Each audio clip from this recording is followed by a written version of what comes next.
Hey, I bet you're wondering how to put together a website from scratch and make it profitable for your business. If that's you, stay tuned.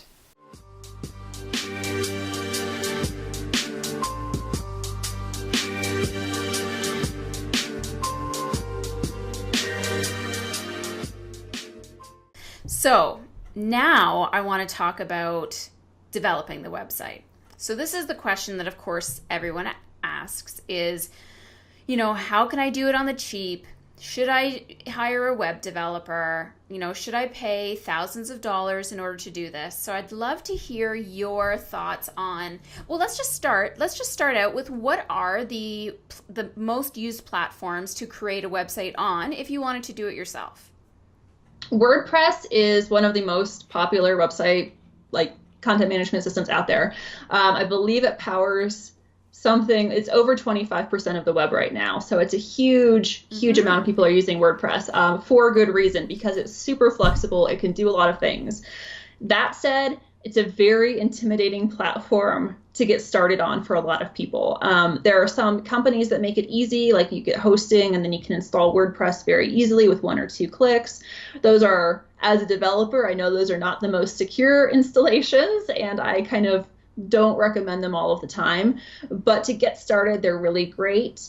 Squarespace is another good option for getting started, and I would recommend Squarespace if you don't intend to do a whole lot with your website. If you want to have more of here's general information, maybe a contact form, or you tell people to call you, Squarespace is fantastic. It is not as flexible or as extendable as WordPress. If you want to do things like online bookings and things like that built into your website, WordPress is going to be the way to go. Now, what about websites like Wix? When I first started actually in naturopathic school in my last year, I created a Wix website. And one of the things I found was that Google can't search it because it was at least a Flash-based platform. So what are your thoughts on that one? I have not used it in a long time because it was a Flash-based horrible platform back when, and I'm not quite sure how it is now. But in general, Wix, Beebly, those types of builders, where if they offer you a website if they offer you a website for free, it's because they're going to stick their branding on it, and it's going to be because they're going to run ads on it, and it's not going to be that good. So anything that touts itself as free, be wary of, because it's not necessarily going to be the best fit. So I would recommend WordPress or Squarespace. Okay. I'm definitely more in WordPress camp than Squarespace, but Squarespace is very simple to use if you're just getting started. It has that kind of easy to use format like Wix or Weebly has, where you can kind of drag and drop things. So if you really want to DIY and just get a website up that has the basics, go with Squarespace. So now I've picked my platform. Let's just say I'm using Squarespace because I don't want to do anything crazy techy. I have to buy a domain name next, right? So what are some of the best places to do that? I like to buy my domain names through Namecheap. I really like them. I don't recommend GoDaddy only because GoDaddy upsells you everything. And so if you don't know what it is that you're buying, you can very quickly add on a bunch of things that you don't need, because during the checkout, they're like, you should have this, you should have that. And Namecheap doesn't do that. But you do, no matter where you register your domain name, get the domain name and get what is called WHOIS privacy protection, because otherwise, when you register your domain, you legally have to put your name and your address and your phone number out there, which means that information becomes available to all sorts of companies who then send you tons of spam and call you, and it gets crazy. So spend the extra $10 a year, or sometimes it's as low as $2 per year, and just get that privacy protection. Because even though you're probably putting your company information in, you don't want a bunch of spam phone calls. Yes. You just don't. That must be where they're calling me from, because I'm always so curious. I'm like, how are these people finding me and, selling me SEO services and stuff? I'm just like, there's so many robots out there that I just have no idea about. Now, with regards to that, I often will always be curious, what domain name should I be buying? Like the .com, the .org, the .this? What do you think? So people just naturally type in .com. So if you can own the .com, that is always going to be better than any other extension that you can get. So I would try and get a .com whenever possible. It's not always possible. Sometimes it's taken, in which case, if you're brand new to business and you haven't settled on a name for your business yet, you may consider slightly changing it so you can get a .com, or you can look at other extensions. However, sometimes it can get super, super confusing for people. And so if somebody has the same type of business and it is the .com and they are registered at first, they may also have a trademark on the name. Oh. So if it's not your name .com, if it's, a name that you've invented, that's kind of a warning sign that you might be getting, a trademark infringement letter in the near future if you register like a .net. So that's something to be aware of. So I would always encourage the .com, and if you can, if not, a .net is typically really well recognized as well. But there are so many different options nowadays.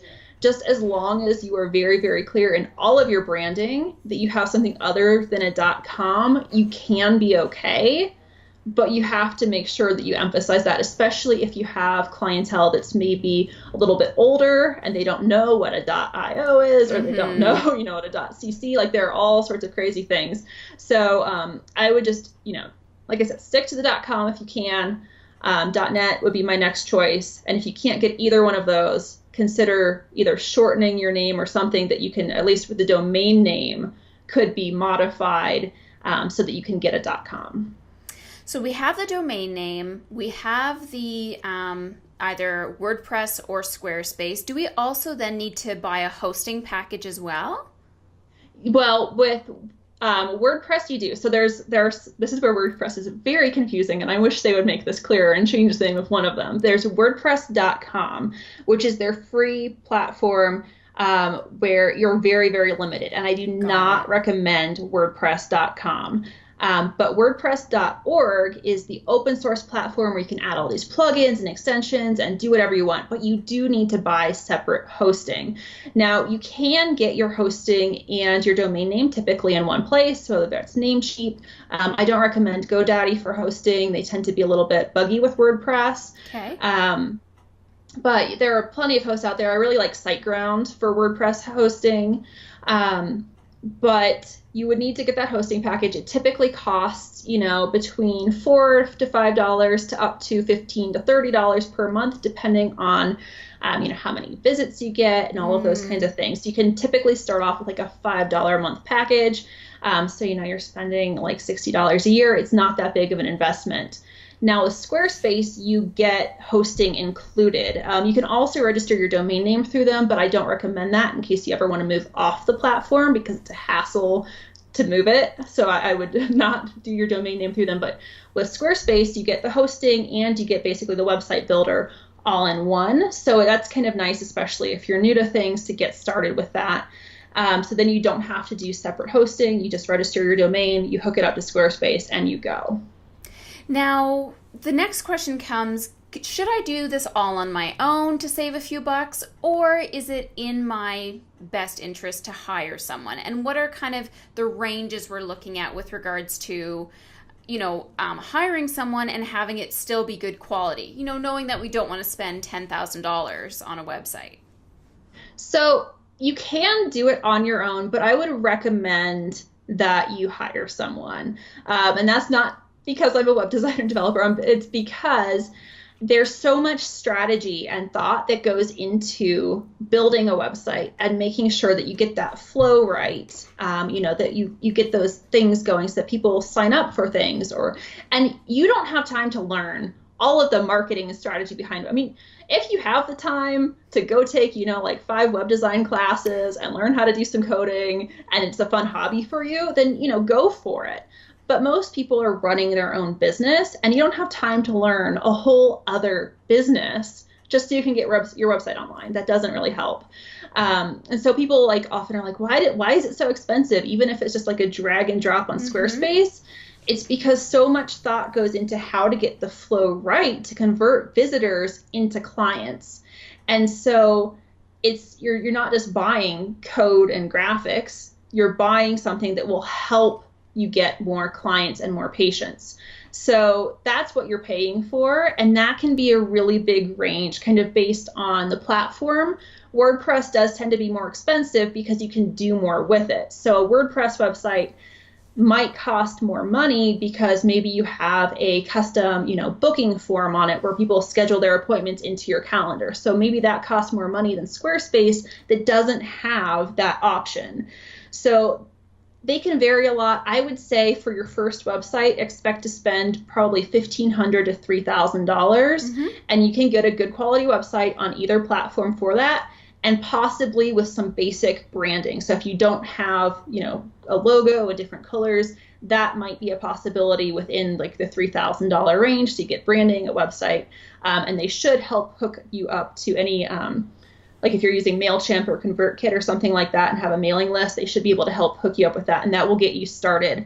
There's no reason, especially if you're just getting a website, to drop probably, more $5,000, I would say would be the max for your first website, because you have to see what works and what doesn't. Right. Because every audience responds differently. So there are going to be different tweaks and things that you'll make to a website over probably like 2 years, and then you might be ready to upgrade to something more expensive that does more, maybe takes more off your plate in terms of admin work, which websites can do, but you don't know what you want until you've given it a good test drive. So I would say 5,000 max for your first website.